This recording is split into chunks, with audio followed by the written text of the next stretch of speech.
Vous écoutez les petites histoires étranges, histoires liées au paranormal et au surnaturel, toutes inspirées de faits inexpliqués, réels ou de légendes urbaines. Peut-être que l'un de ces faits s'est déroulé proche de chez vous, dans votre commune, voire même vous avez vécu un fait étrange. Pensez à vous abonner à la chaîne Paranorfix pour être prévenu de la sortie des nouveaux podcasts et récits. C'est parti pour deux petites histoires étranges réelles, la maison de Replonge dans l'Ain et le château de Montségur, c'est dans l'Ariège.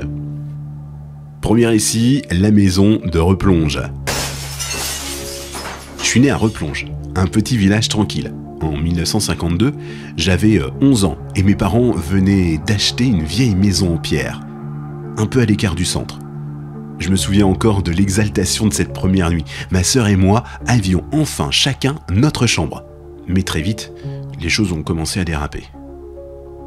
Des coups sourds dans les murs. Des meubles qui se déplaçaient seuls. Une nuit, j'ai vu la table de la cuisine se soulever de quelques centimètres, puis retomber brutalement. Ma mère a hurlé. Mon père a cru à un tremblement de terre.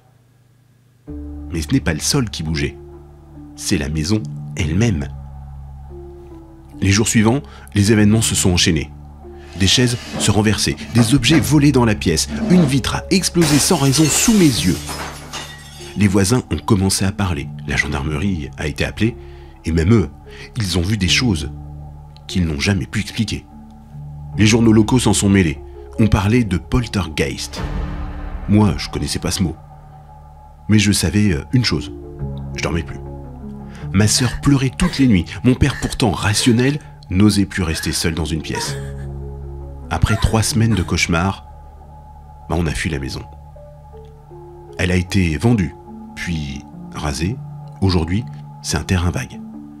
Mais parfois, en repassant devant, je ressens encore ce froid étrange, ce malaise. Je sais ce que j'ai vu. Je sais que cette maison n'a jamais été vide.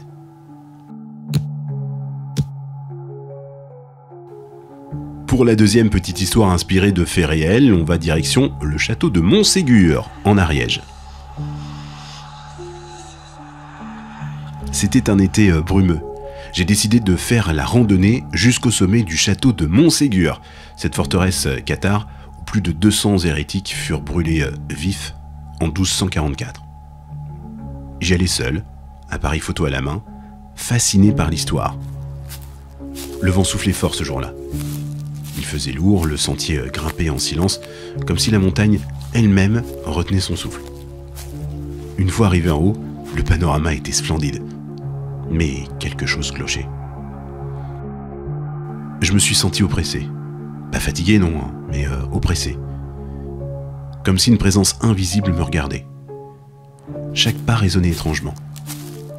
Je me suis arrêté près d'un pan de mur encore debout, là où l'on dit que les derniers cathares se sont recueillis avant d'être livrés au bûcher. Et j'ai entendu des voix. Pas des gens autour de moi, non. Des voix, basses, anciennes, avec une longue queue, je connais pas. J'ai cru halluciner. Puis j'ai vu une silhouette au loin, sur un rocher, une femme. Elle portait une robe sombre, les bras tendus vers le ciel. Quand je me suis approché, elle était plus là. Un vertige m'a saisi, une pression sur ma poitrine. J'ai cru que j'allais tomber. J'ai quitté le lieu à reculons, le cœur battant. Depuis ce jour-là, je ne parle plus de Montségur sans frissonner. L'endroit est beau, oui, mais il est chargé. Chargé d'âme, de douleur et de quelque chose bien plus ancien que moi.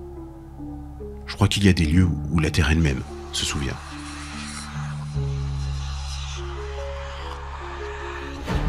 D'autres petites histoires étranges, d'autres podcasts et récits liés au paranormal et au surnaturel, vous trouverez ça sur la chaîne Paranorfix.